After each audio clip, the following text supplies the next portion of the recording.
My name's Adrian Jones and I'm an official with Unite the Union. I have the great pleasure of representing both private and public sector workers and members across Northamptonshire. It's about their whole economy, all of our members, all workers across the whole country. Because if we do not win this fight for public sector pensions, then private sector pensions are doomed. So your fight is a private sector fight, the private sector fight is a public sector fight, and we'll win this together.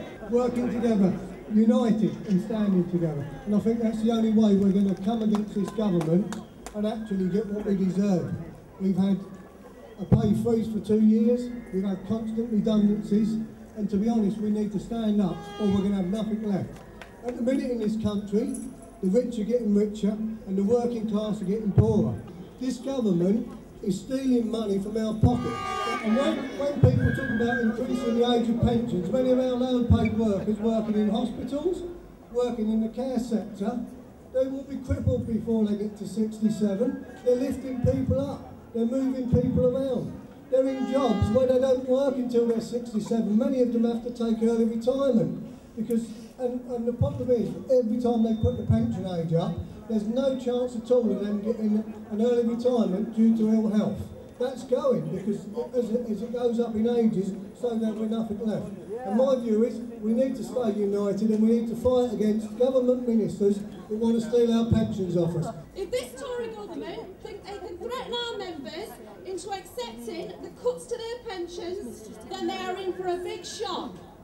From classroom assistants to cleaners and dinner ladies and all public sector workers, everyone is angry at these proposed cuts.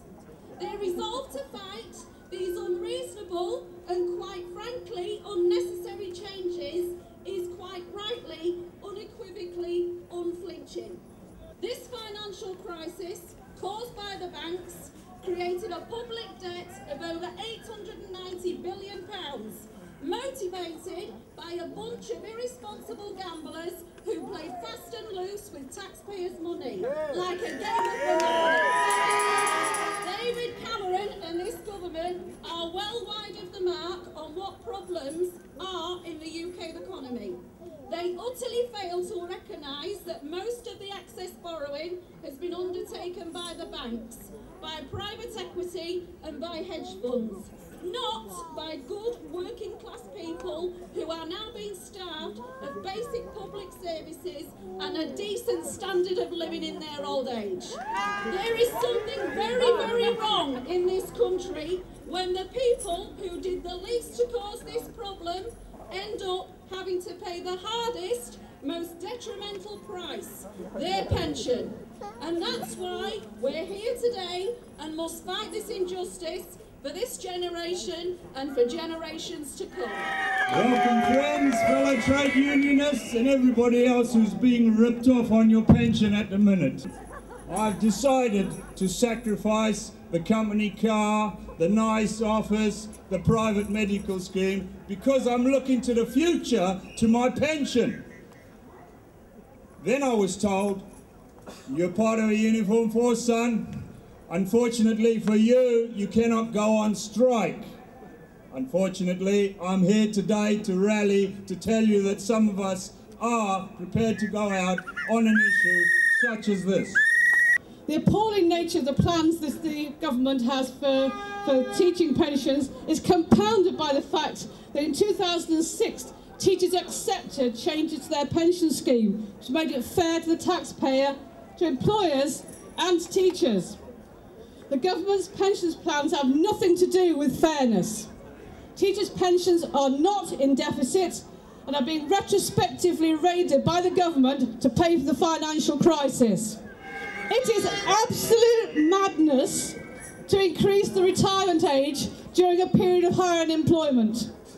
The government doesn't just want to make public servants work until they drop, it wants to condemn hundreds of thousands of unemployed workers to the dole queue, whilst those in work have to work longer and longer. Quite apart from the huge social consequences of this plan, where's the financial sense in it? All it's going to do is transfer the money they would have paid for our pensions to payment of unemployment benefit. I commend you all for being here today. On so many levels, this is a fight we cannot afford to lose. Mahatma Gandhi, the famous Indian independence leader, once said that political and social movements draw their strength when a critical mass of people recognize that something's wrong.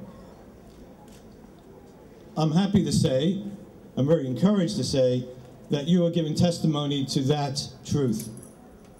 You recognize that it's wrong for a government to take our pensions away from us, to make us work longer, to pay more, and to receive less. You also recognize that it's wrong for public service cuts to be taking place, for the National Health Service to be privatized. If David Cameron, any member of the government or our local MP thinks that I am acting in an irresponsible manner by taking action today, then I want them to think again. Every day of my working life, I have to make responsible decisions that involve children, parents and staff. I wish someone could shadow me or a colleague to realise how responsible this job is and how many people to whom we are accountable. I want today to show you that I am being responsible, behaving in this way, and I am giving a clear message to our government that our fair pension needs to stay. Do I look like one of those hardliners mentioned in his speech on Monday? Do I? Do I look like someone who wants mothers to give up a day's work? Do I look like someone who would want our parents to pay for expensive childcare? No! Do I look like someone who wants my colleagues to lose a day's salary? No! Thank you!